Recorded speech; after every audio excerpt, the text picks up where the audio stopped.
Hola, buenas noches a todos. Bueno, espero que se escuche bien. Siempre es como medio extraño esto de hablar sin saber quién está del otro lado. Bueno, si alguno tiene ganas de presentarse, lo puedo ir haciendo desde, desde la escritura. La idea es que yo pueda transmitirles algunas ideas que vengo pensando hace bastante tiempo. Me voy a presentar para los que no me conocen, soy psicoanalista, soy argentina, creo que de eso se habrán dado cuenta. Trabajo hace más de 30 años con niños, niñas y adolescentes. Trabajo en la intersección con la educación. Em, Trabajo también mucho en interdisciplina. Me apasionan los niños, me interroga mucho su sufrimiento, su malestar y me da mucho placer poder acompañar a estos niños, niñas y adolescentes y también a sus padres y trabajar con las escuelas y poder armar, instalar ciertos interrogantes sobre la infancia. ¿Sí? Hace ya varios años que viajo a México, para mí siempre es un placer eh, encontrarme con los colegas de México. Con Liora Stapchansky venimos trabajando hace unos cuantos años y escribiendo juntas, también con la gente de el Fórum Infancias de Guadalajara. Yo pertenezco a un movimiento que es el Fórum Infancias, que trabajamos ya hace más de 10 años en la despatologización de la infancia y la desmedicalización y fuimos dándole distintas formas a esto a lo largo de las distintas épocas. Cuando empezamos, el diagnóstico imperante sobre todo las infancias era el ADD, el trastorno por déficit de atención con o sin hiperactividad, y pensamos que esa era la cuestión y con el tiempo nos fuimos dando cuenta que no era solo la cuestión de un diagnóstico, ni de un país, ni de un modo, ni de un único lugar, que no era algo local, sino que era una cuestión mucho más general en relación a cómo estaban siendo pensadas las infancias. Entonces, porque también estaba en relación a cómo estábamos siendo pensados nosotros como adultos en esta sociedad. Y empecé a interesarme en esta temática de la patologización y, y la despatologización, ¿no?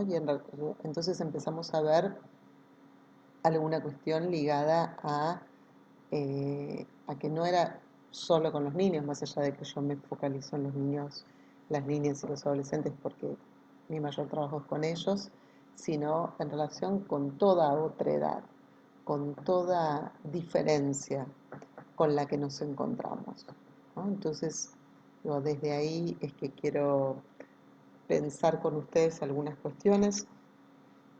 Algunas de ellas las fui escribiendo y encontrarán distintos artículos míos en la web y en distintos libros, y algunas fueron plasmadas en un libro que ahora se volvió a publicar, que sacamos con Liora Psanchansky, que es Infancias entre nosotros, que ahora lo volvió a editar la editorial Navarra de México y está próximo a ser presentado. Y de allí quería tomar, bueno, algunas ideas como para poder pensar juntos. Eh, Primero, me parece fundamental que, por supuesto que no hay un solo tipo de psicoanálisis ni un solo tipo de psicoanalistas. Yo me encuentro entre aquellos y aquellas que toman muy en cuenta la época, ¿sí? Y que piensan que no hay modo de pensar las problemáticas de los sujetos y los modos en que cada sujeto tiene de manifestar su sufrimiento si no entendemos lo epocal, ¿no? Entonces quería, digamos, compartir con ustedes la lectura de este texto y un hilvanado que vayamos haciendo juntos. Por supuesto que si alguien quiere eh, dejar alguna pregunta, puede ir haciéndola y bueno, en la medida que pueda las iré respondiendo en el momento y si no, eh, las voy a ir respondiendo en un ratito al final que dejaremos para el intercambio. Pero, digamos, ningún problema en que vayan presentando alguna cuestión o algún comentario o algo que tengan ganas de compartir a través del chat. Vivimos en una época en la cual cada uno se queda a solas con sus sufrimientos y sus miedos, pensando cada quien que es el único que siente temor o soledad. El sufrimiento pasa a ser privado y responsabilidad personal que cada sujeto tendrá que resolver por sí mismo. Cada ser humano considera que tiene que salvarse solo, y si no lo consigue, entonces es por su propia falta de mérito, es porque no lo intentó lo suficiente, o porque eventualmente su cerebro tiene algunas fallas que no se lo permiten. Se borra así la dimensión política del sufrimiento. Lo público se disuelve en múltiples privados, que privan al sujeto de las luchas colectivas por mejores condiciones de vida. Otra cuestión que me preocupa es que se presentan ciertos imperativos epocales, como haz lo que amas, sé feliz, sé positivo. También en diversas publicidades que dicen rinde al máximo de tu potencial, que el dolor no te detenga.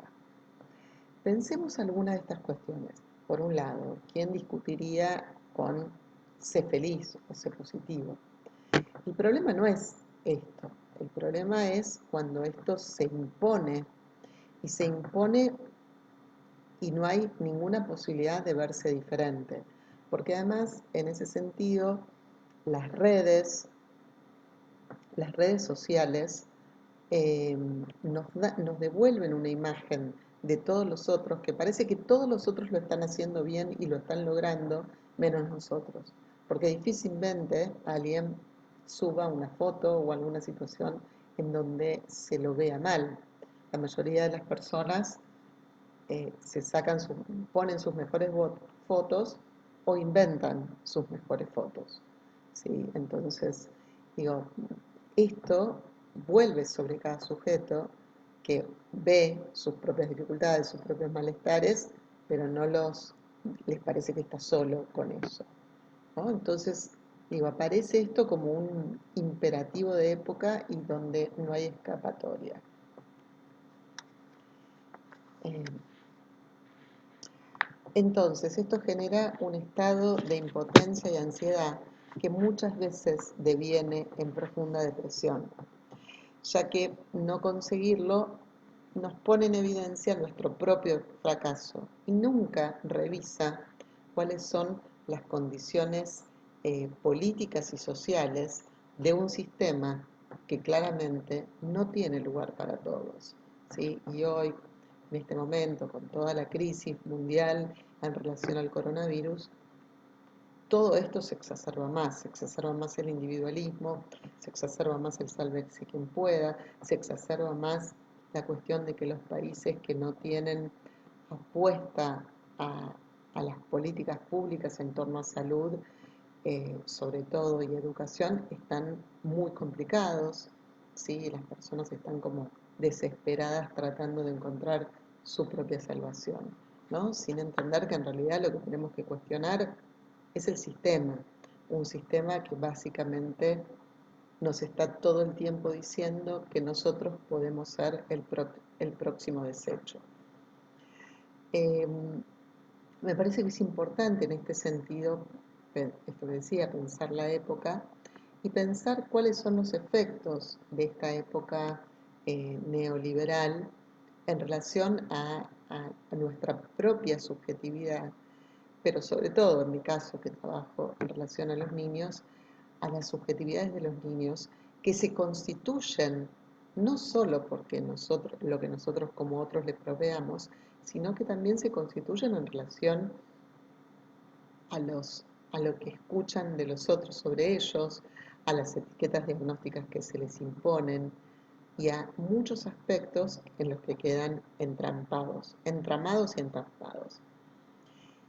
Hay una cuestión que es muy importante y la verdad es que con esta crisis mundial que tenemos hoy se ve aún más, y es que la lógica neoliberal incrementa el miedo. Básicamente el miedo a ser el próximo a quedar excluido, ¿no?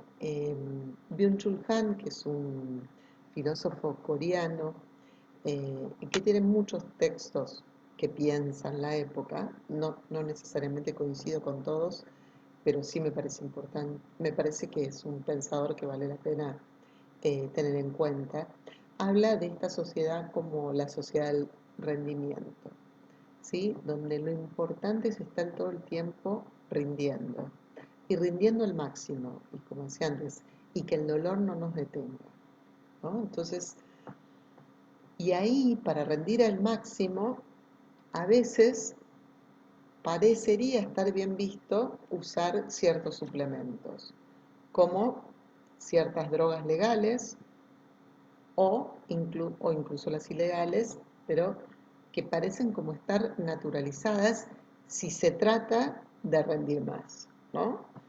Eh, Hace unos años, el padre de un niñito por el cual me habían venido a consultar, me decía, bueno, si yo tomo una pastilla para que me vaya, para poder rendir más en el trabajo, si ella toma pastillas para dormir, ¿por qué no le podemos dar a nuestro hijo una pastilla para que le vaya bien en la escuela? Eh, el problema de esto son un montón, ¿no? Por un lado, por supuesto, la cuestión ética de, eh, de esta cuestión de que si de verdad podemos creer que existe una pastilla para que te vaya bien en la escuela. Entiendo que esto es lo que le dicen a los padres, con lo cual los convencen, ¿no? Entre comillas, de que sí podría haber una pastilla para que a alguien le vaya bien en la escuela. Cuando que a alguien le vaya bien en la escuela o no, es de dimensiones tan complejas que por supuesto no se resuelven con una pastilla, ¿sí? Eh, entonces, observamos una cuestión que me parece muy importante y es que en esta lógica neoliberal el sujeto tiene dos opciones: o funciona y es funcional al sistema o fracasa. Eh, y esto, otra vez, no cuestiona el sistema, lo que cuestiona es al sujeto. Byung-Chul Han dice que esta época no produce revolucionarios, sino que produce depresivos. ¿Por qué? Porque ya la explotación no está tanto de la afuera hacia adentro, sino mucho más de cada uno consigo mismo. Y esto es un tema, digamos, de un alto nivel de complejidad, porque uno puede hacer la revolución contra el otro, uno le puede hacer huelga al otro, pero es muy difícil hacer la revolución contra el super yo. Es muy difícil hacer huelga al super yo. Este, es muy difícil irse de vacaciones y no llevarse al super yo a fiestas, ¿no? Entonces, digo, estas son cuestiones que nos atraviesan hoy por hoy a muchos de nosotros. Margaret Thatcher decía, la economía es el método, el objetivo es cambiar el alma, ¿sí? Entonces, se trata de la creación de sujetos dóciles que se adapten a lo esperado. Es decir, los beneficios económicos son solo una parte pequeña de esta cuestión, pero en el fondo la cuestión es modelar las subjetividades y modelarlas para que sean acordes y funcionales a un sistema que necesita que cada uno de nosotros esté convencido que siempre hay que dar el máximo. Y que si circunstancialmente no lo consigue, entonces acepte la ayuda de una pastillita inofensiva.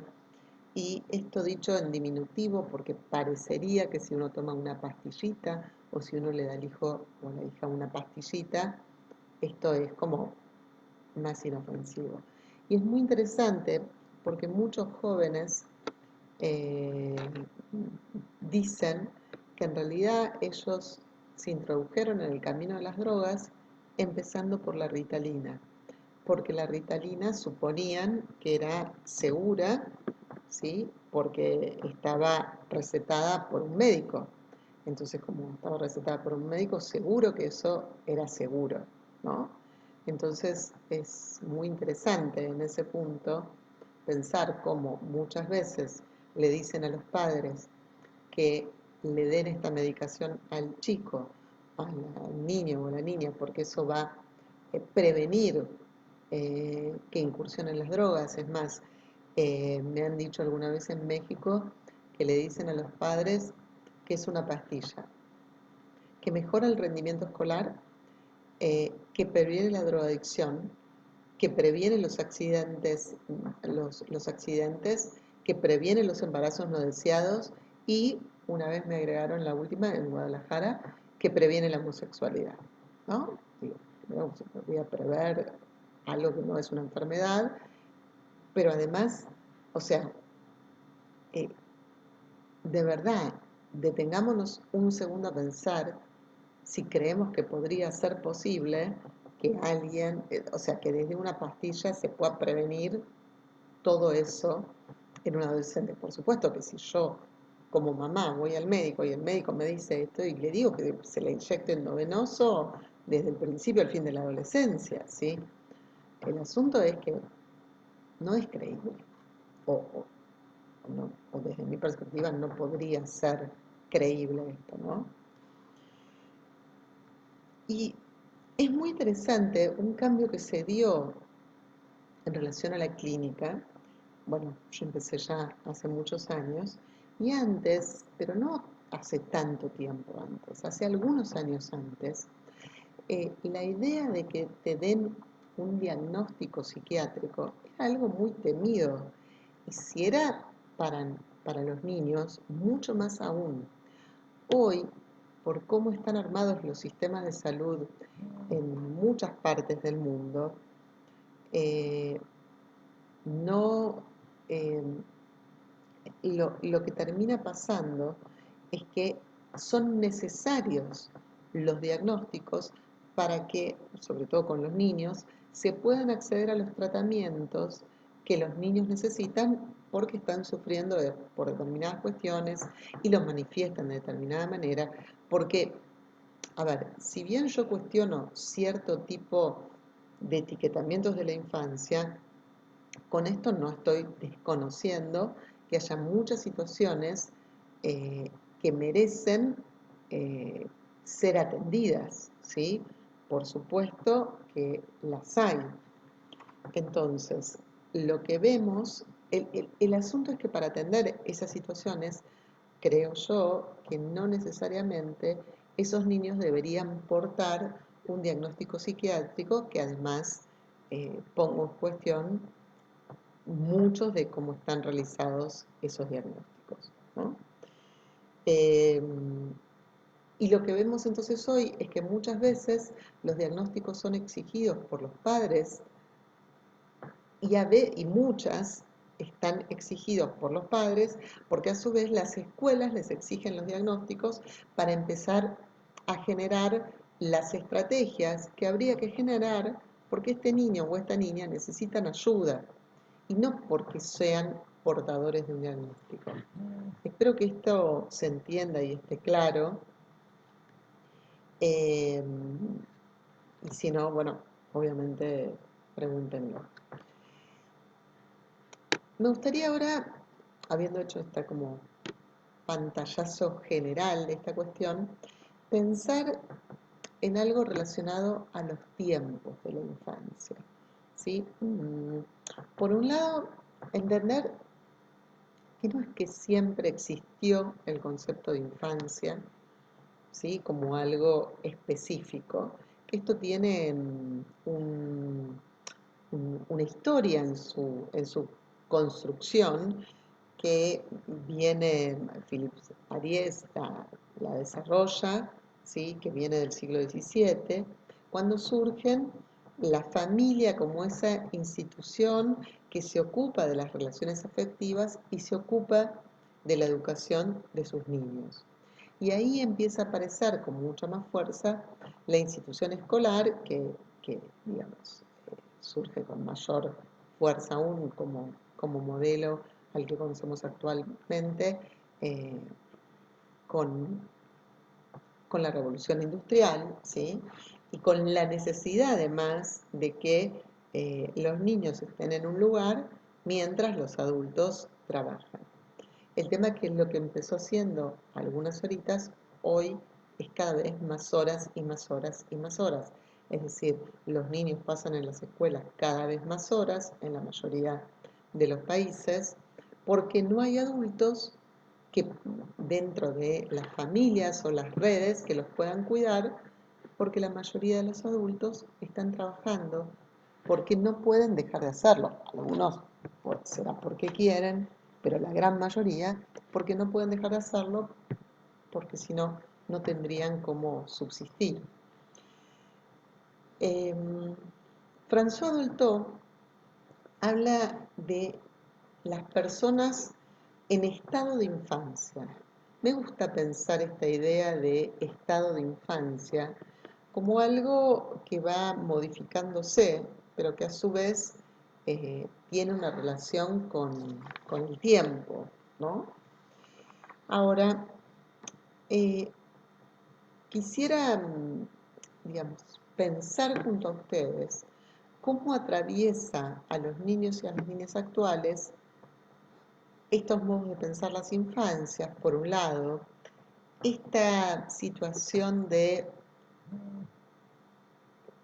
adultos sin tiempo, ¿sí? Sin tiempo para las infancias, y donde además estamos permanentemente apurando a los niños, apurando a que crezcan, apurando a que sean autónomos, apurando a que nos entiendan, eh, apurándolos porque no tenemos tiempo para ellos, ¿no? ¿Cuántas de las cosas que les pasan a estos niños están ligadas a la falta de tiempo, a la falta de energía, a la falta de disponibilidad para la crianza que tenemos los adultos y que terminamos ubicando como patológicos a los niños? Porque a mí lo que me preocupa es no cuando los niños tienen una dificultad que les es propia, sino cuando los niños responden en realidad a esto que los adultos no estamos pudiendo resolver de otra manera, ¿no? Y ahí es donde se arma lo que yo llamo la maquinaria patologizadora, donde por un lado aparecen una idea de prevención, de rastrillajes poblacionales que van como a la búsqueda de esas señales de alarma, pero que esas señales de alarma está bien tenerlas en cuenta, está bien eh, que nos llamen la atención, pero tendrían que llamar nuestra atención para pensar qué nos está queriendo decir este niño, esta niña, esta adolescente con esto que está poniendo de manifiesto. Esta mañana justamente estuve en una escuela de un paciente mío que en la primera semana, nosotros estamos comenzando las clases, y en la primera semana de clases terminó muy enojado con su maestra, la insultó, eh, rompió unas hojas del cuaderno y la maestra le contestaba en términos de que este niño se estaba portando muy mal y que lo que necesitaba eran más límites. Y la verdad es que entiendo que ella vea esto, porque esto es lo que ese niño muestra, pero hay una gran diferencia entre un niño que se porta mal por transgresor, porque le faltan límites, por maleducado, y un niño que está mal.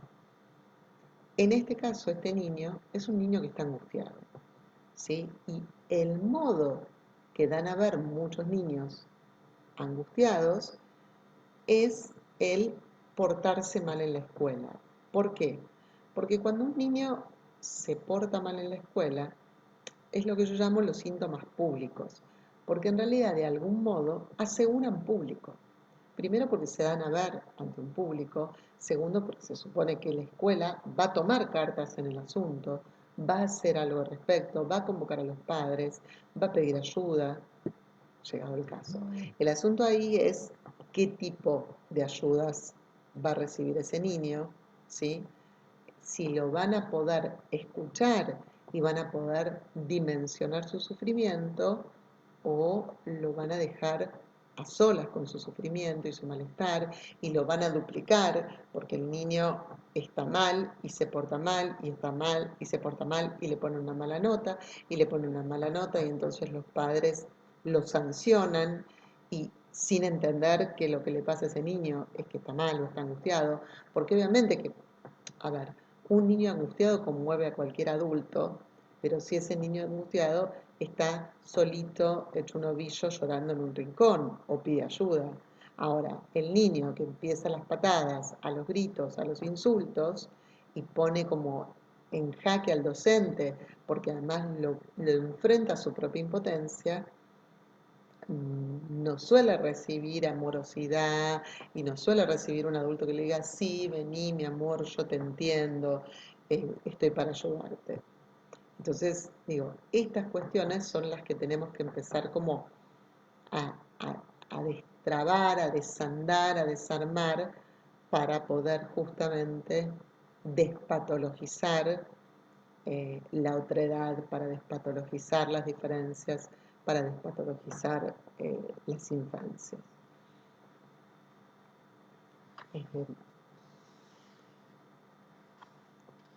Uno de los instrumentos para armar toda esta patologización es el Manual Estadístico de las Enfermedades Mentales, el DSM, con el cual nosotros venimos batallando muchísimo.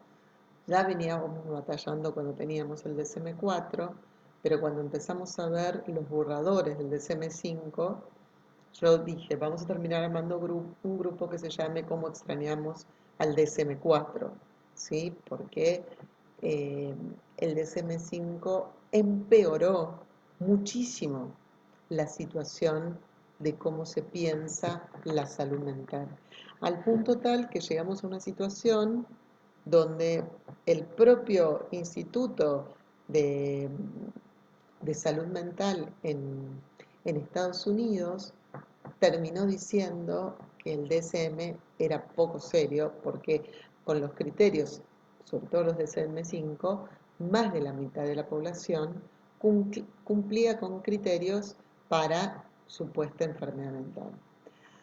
Quiero aclarar también que no sé si la preocupación del Instituto de Salud Mental tenía tanto que ver con, qué barbaridad lo que está pasando con nuestra población, o si tenía que ver con que en cuanto se declara que alguien tiene una enfermedad mental, esa persona pasa a tener ayudas desde su ser discapacitado, ¿sí? Entonces, en ese sentido, no hay Estado que pueda acompañar y solventar tantas personas supuestamente con certificado de discapacidad para que puedan ser ayudadas. Pero más allá de eso, que bueno, quizás la crítica de ellos venía por una preocupación económica, pero coincide con la crítica de lo que muchos profesionales venimos haciendo en relación a que este no es el modo de hacer un diagnóstico. Hay una diferencia fundamental entre clasificar y diagnosticar, ¿sí? Una cosa es clasificar por conductas manifiestas, eh, cosa que obviamente puede hacer cualquiera, y cuando digo cualquiera es cualquiera, porque además Hoy por hoy hay un montón de test autoadministrables que están en la web que hacen creerle a las personas que hacer un diagnóstico en salud mental es lo más sencillo del mundo. Y la verdad que es una de las cuestiones más complejas, porque además necesita, sobre todo además, yo estoy hablando en la infancia, necesita tiempo, necesita un adulto en disponibilidad, necesita alguien que pueda escuchar el sufrimiento de ese niño, que pueda escuchar a sus padres, que pueda escuchar la historia, que pueda tomarse el tiempo para hablar con la escuela y preguntar qué está pasando ahí y cómo lo ven y cómo ayudar. Entonces son muchas las estrategias que hay que armar cuando uno piensa en el trabajo con un niño, que obviamente en un sistema de salud colapsado, otra vez aparece el no hay tiempo. Entonces, los padres no tienen tiempo en muchas situaciones para la crianza, los profesionales no tenemos tiempo para conectar con los pacientes y hacer buenos diagnósticos, y el niño se nos pierde en el camino. Por otra parte, incluso haciendo lo que llamamos buenos diagnósticos, tenemos que poder pensar en esta idea que yo vengo planteando ya hace unos cuantos años, y tengo un libro que publiqué en el año 2013 que lleva este título, y es que en la infancia los diagnósticos se escriben con lápiz. ¿Qué quiero decir con esto? Quiero decir que no es que nosotros hacemos una crítica absoluta a los diagnósticos. Lo que hacemos es una crítica, digamos, a la confusión entre clasificaciones y diagnósticos, a la confusión entre sumatoria de observables y diagnósticos, y a la idea de que el diagnóstico, sobre todo en la infancia, sea una etiqueta que determine pasado, presente y futuro y sea absolutamente explicativa de lo que le pasa a ese niño, de lo que le pasó y de lo que le pasará, ¿no? ¿Cuántos niños ustedes conocen que dicen de sí mismo, ¿no? Cuando uno le pregunta en una primera entrevista, por ejemplo, bueno, contame qué te pasa, por qué viniste, es que yo soy ADD, ¿sí? Como la etiqueta diagnóstica viene a, eh, viene a explicar para los adultos y para el niño todo lo que le sucede, ¿sí? Y en ese sentido, eh, no hay por fuera de esto, ¿sí? No aparece un por fuera de esto. Y esto es lo más complicado, porque incluso en diagnósticos que para nosotros no tienen discusión, por ejemplo, un niño con síndrome de Down no es un diagnóstico que está en discusión, ¿sí? Y todos los niños con síndrome de Down tienen la misma falla cromosómica, y eso no es una discusión. Sin embargo, no hay dos personas con síndrome de Down que sean iguales. Sin embargo, hay personas con síndrome de Down que no acceden al lenguaje, ¿sí? Ni a la lectoescritura nunca, y hay personas con síndrome de Down que hoy, por suerte y porque muchas cosas cambiaron, se están recibiendo en la universidad, trabajan, tienen sus emprendimientos, pueden vivir autónomamente. Entonces, digamos, estas cuestiones hacen que tengamos que pensar esto de que incluso un diagnóstico que no tiene discusión se escribe con lápiz, ¿sí? En el sentido, por supuesto, esa persona que tiene síndrome de Down es una característica que lo va a acompañar toda la vida, ¿sí? Pero eso no va a determinar toda su vida, toda su existencia. Lo que va a determinar su vida y su existencia son las oportunidades que tengan, los vínculos familiares que tengan, cómo se posicionen ante, ante estas cuestiones, ¿sí? Digamos, estas son las cosas que van a determinar qué le va a pasar a ese sujeto, a ese sujeto a lo largo de su vida y no su diagnóstico. Quiero compartir con ustedes una viñeta clínica, ¿sí? Para pensar justamente cómo van construyéndose estas cuestiones de los diagnósticos. Yo comenzaba hace un rato que cuando empezamos con la cuestión del ADD. Y hoy esto no tiene quizás tanto peso y tiene mucho más peso otro diagnóstico que es el TEA, el trastorno del espectro autista, donde pasó a ser, bueno, nosotros decimos en español en Argentina, no sé si en México usan la misma expresión, de una bolsa de gatos donde entra cualquier cosa, ¿sí?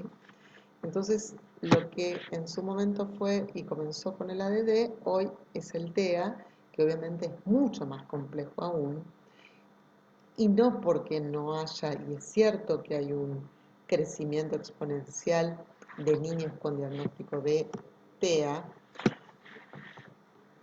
de todas maneras creo que tenemos que poder poner en cuestión si todos esos niños que vienen con diagnóstico de TEA tienen TEA, porque la otra vez no es lo mismo que decir son TEA, si tienen TEA, es decir, si tienen características autistas o si tienen ciertas cuestiones diferentes, otras, ¿no? En esto de la otredad, y que quedan englobados en un único diagnóstico que cada vez es más amplio y más abarcativo.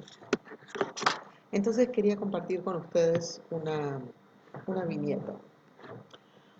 Los padres de Santino consultan cuando el niño tenía 2 años y medio, porque el neurólogo los había derivado a una neurolingüista, quien le había aplicado una serie de test en un único encuentro y les había dicho que su hijo era TEA, ¿sí? Que no iba a hablar y solo se comunicaría por medios alternativos y que iba a tener muchas dificultades para integrarse en lo escolar. El diagnóstico era de causa neurobiológica y genética y tendrían que resignarse. Se les recomendó 4 horas diarias de terapias para comenzar y un psicofármaco antipsicótico atípico para modular las conductas y controlar sus desbordes. Yo quiero detenerme un poquito acá. Cuando yo decía antes esta cuestión de, bueno, ¿quién se ocupa de hacer los diagnósticos hoy? ¿Quién se ocupa de hacer los diagnósticos en salud mental? Y que si nosotros pensamos que para diagnosticar lo que se necesita es aplicar una serie de test, entonces eh, esto, hace que las cuestiones sean mucho más complejas. Creo que es muy importante tener en cuenta que para los diagnósticos en salud mental se necesitan entonces especialistas en salud mental. Y que no porque alguien se haya formado en la aplicación de un test, como por ejemplo puede ser el test ADOS, eso habilita a que sea, eh, a que sea que pueda dar un diagnóstico en salud mental. Lo que puede decir es que está habilitado para aplicar un test. Y desde mi perspectiva, nunca un test habilita a hacer un diagnóstico. Y mucho menos un diagnóstico de la magnitud del trastorno del espectro autista. Porque una vez que uno interviene con ese diagnóstico en la vida de un niño y la de sus padres, hay un antes y un después. Y esto es muy importante que sea tenido en cuenta. Nosotros como profesionales de la salud y de la salud mental tenemos una responsabilidad y sabemos que cuando enunciemos TEA va a haber un antes y un después en la vida de ese niño. Volviendo a este niñito por el cual me consultaron, el padre estaba de acuerdo con todo lo propuesto, mientras que la madre se desespera buscando otras alternativas para su hijo y se niega a medicarlo. El padre quiere hacer múltiples tratamientos desde la biología y parece aliviarlo saber que la causa por la cual Santino no habla, no juega, no mira a los ojos, no responde a consignas ni se relaciona con pares y tiene constantes desbordes conductuales, es de origen biológico. Cuando les pregunto por la historia de ellos como pareja y la llegada de Santino al mundo, la madre rompe en llanto y no puede hablar. El padre se mantiene en silencio y cuestiona cuál es la relación de esto con la consulta por el niño, que tiene un mal de origen neurobiológico.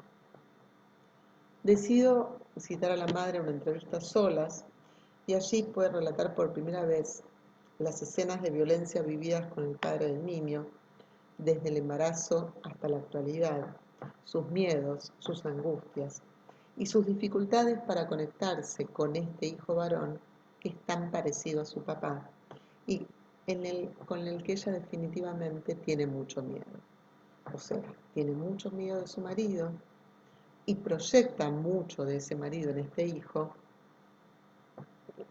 con el cual no puede conectarse afectivamente porque en realidad lo que siente es mucho miedo.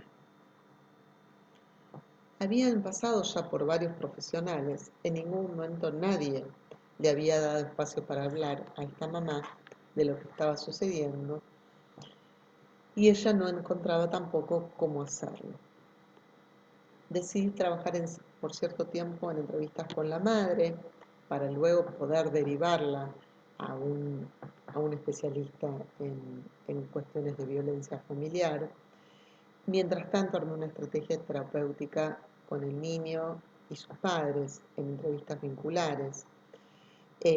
Luego agregué un tratamiento fonobiológico, pero que tenga una mirada subjetivante y no una mirada desde lo neurolingüístico, ¿sí? Y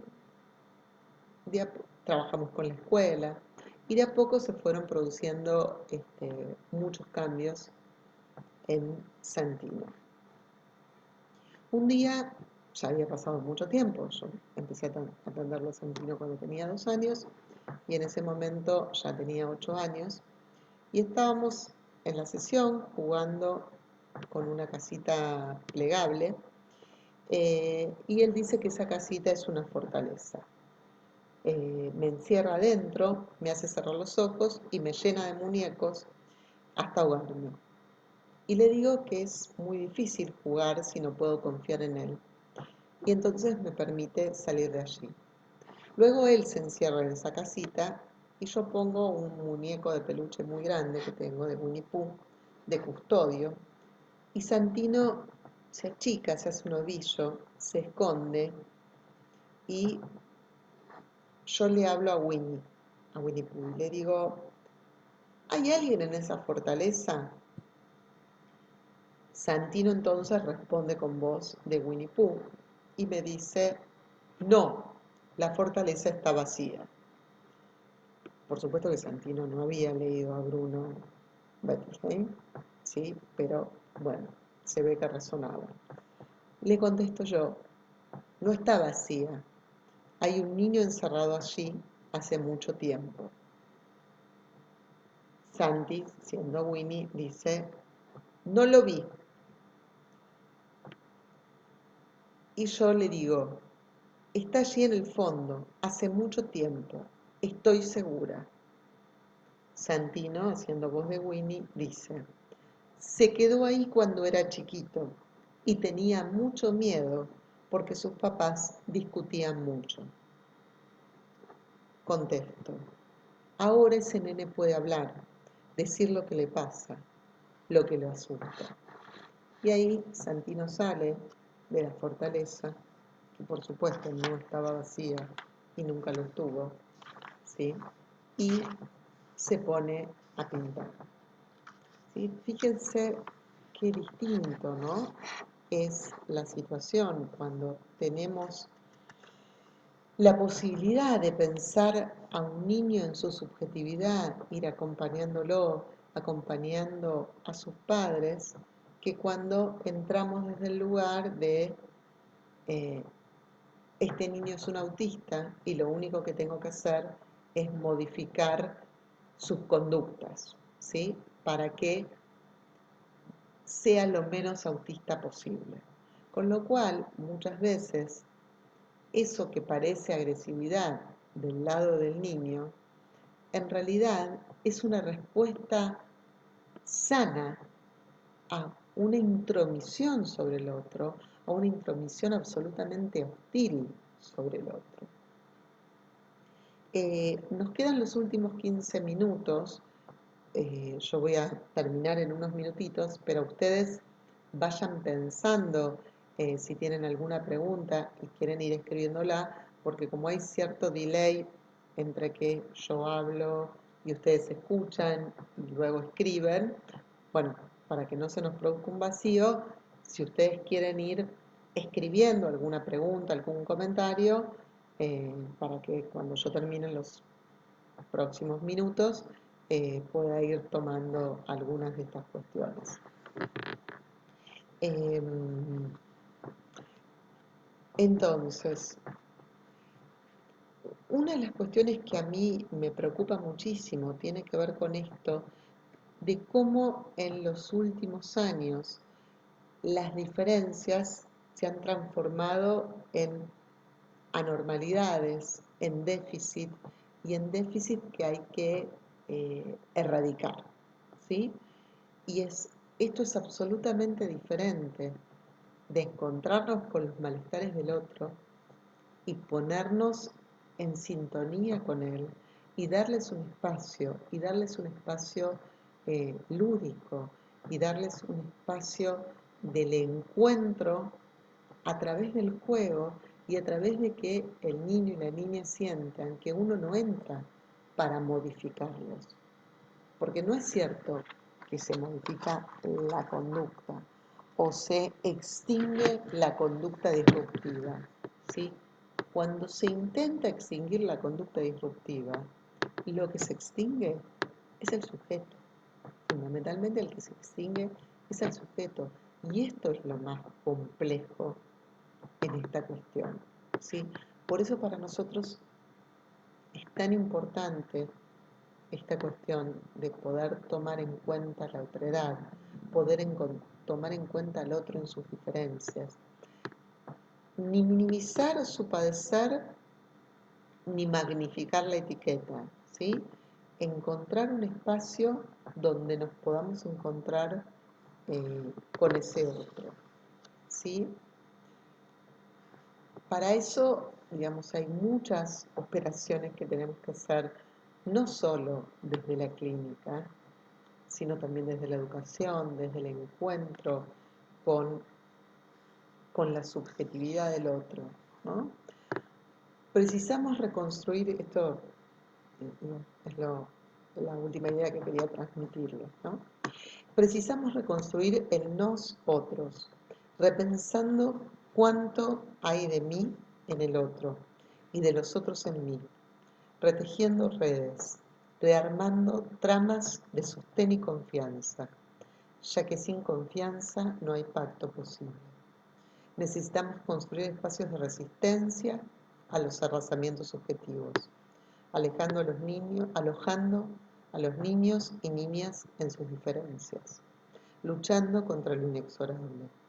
Se trata de distinguir la individualidad como algo propio, algo que le pertenece a cada sujeto, de la singularidad como un punto de llegada, de anudamiento de subjetividades atravesadas por lo epocal.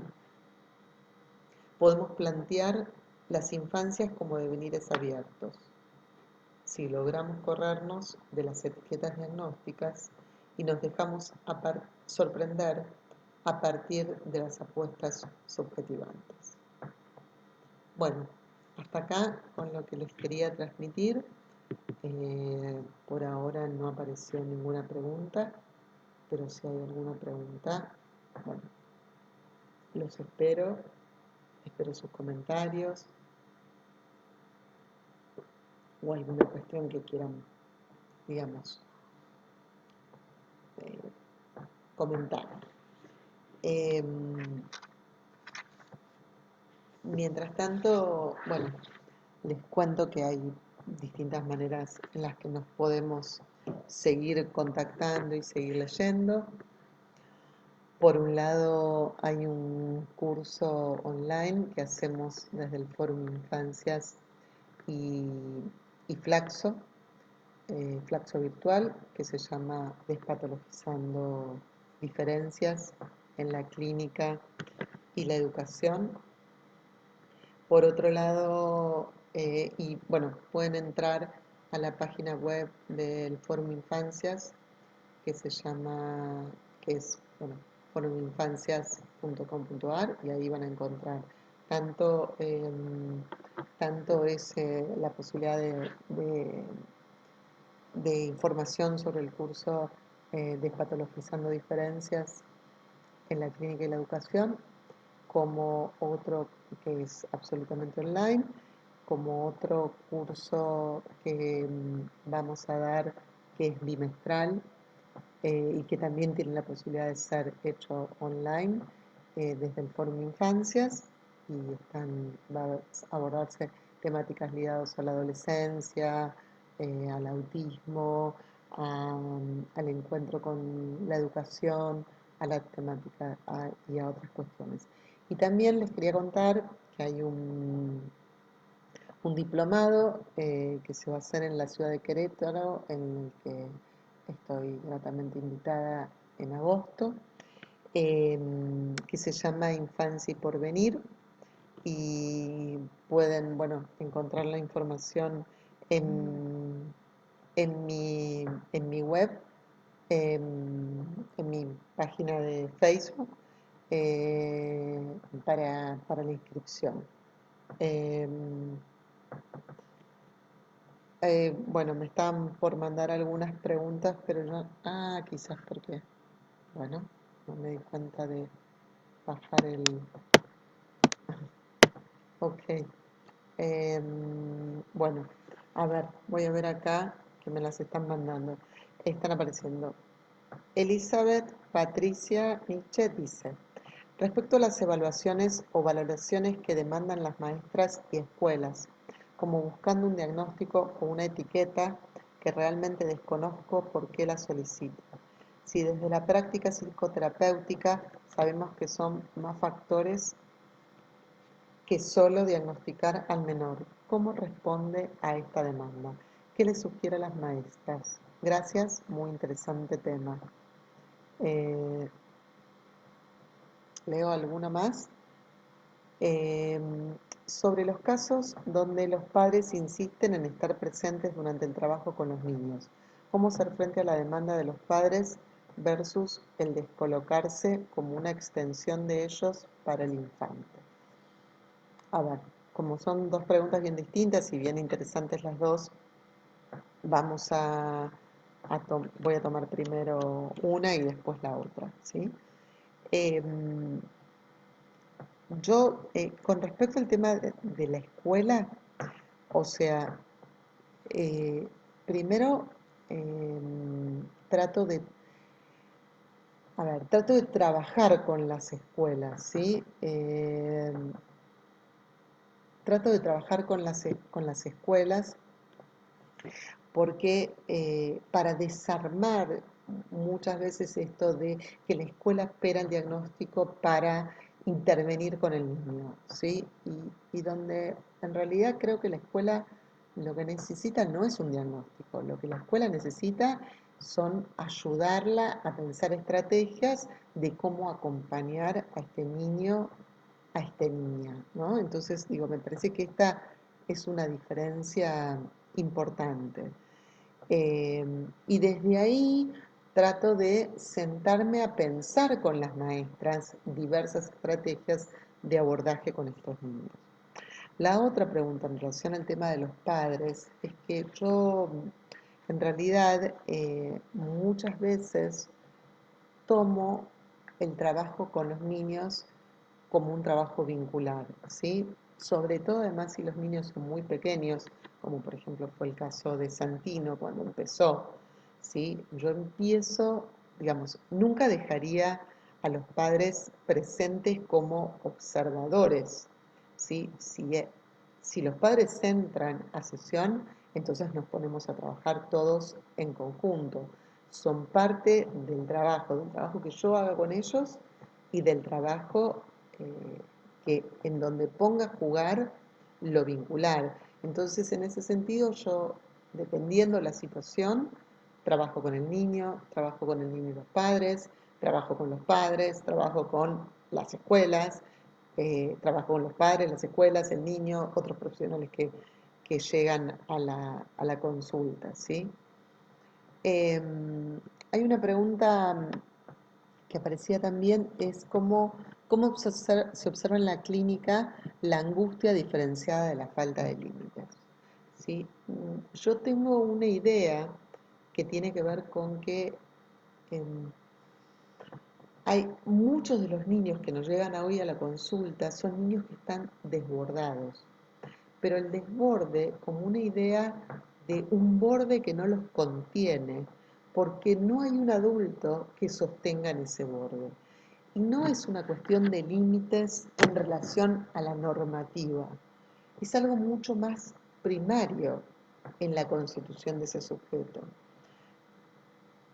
En ese niño eh, que se lo trata como un par, que puede hacer lo que quiera y decidir lo que quiera. Y no porque yo no crea que los niños tienen que ser escuchados, por supuesto que tienen que ser escuchados, pero una cosa es que sean escuchados y otra cosa es darle el poder de decidir sobre cosas que no tienen ninguna posibilidad de decidir, como por ejemplo un niño de 3 años que dice yo no voy más a la escuela, o a mí no me gusta este doctor, o yo no hago tal cosa, o salgo en pantalones cortos cuando hay 0 grados. Digo, un niño no puede decir sobre esas cosas. Si dejamos que un niño decida sobre eso, estamos abdicando de nuestra función de adultos. Y ese niño en general se siente muy desbordado porque se siente muy solo, ¿sí? Em, voy a ver si puedo ver alguna pregunta más que había por acá. Eh,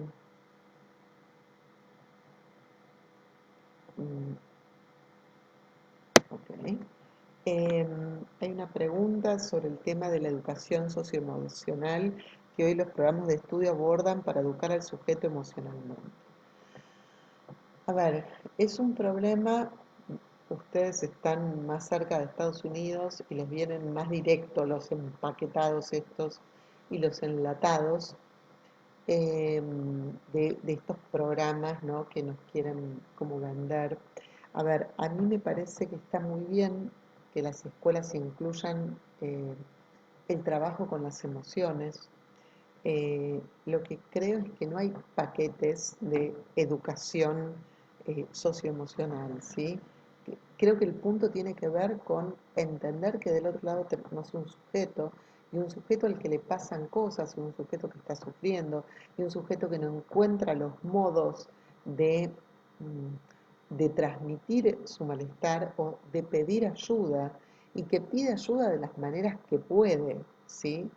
Y que muchas veces es el enojo del modo de pedir ayuda, es el desborde, es este tipo de cuestiones, ¿sí? Eh, Alguien me pregunta qué técnicas lúdicas utilizo en el trabajo con estos niños. A ver, con los niños con problemáticas muy graves, a veces, y esto bueno, daría obviamente para otra charla, pero bueno, quedan como los últimos minutos, pero con los niños con problemáticas muy graves, muchas veces eh, la cuestión está en que justamente no hay juego, ¿sí? Alinear autitos no es jugar, eh, digamos, poner todos los autitos siempre en el mismo orden en una fila, eso no es juego. Tirar los juguetes y romperlos no es juego. Y muchas veces estos niños no tienen armado el juego y parte del trabajo analítico, parte del trabajo terapéutico va a ser justamente armar las coordenadas del juego. Entonces, por un lado están los niños con patología grave. Por otro lado están los otros niños. Yo en lo personal no tengo una caja de juego. Todo mi consultorio está en disponibilidad para el jugar. y no tengo un plan de juego con un niño, sino que tomo lo que ese niño trae y lo transformo, ¿sí? Y intento relacionarme con él a través de sus propuestas e incluir cuestiones que tienen que ver con su propia historia, ¿sí? Para poder enlazar esto que le sucede, esto que muestra en el juego con lo que le sucede. Pero en general trato de intervenir poco desde el lado de la interpretación y mucho más desde el lado del propio juego y desde los personajes del juego que nos invitan a que pasen cosas y a que las podamos ir encontrando otros modos de resolver. Bueno, estamos en hora.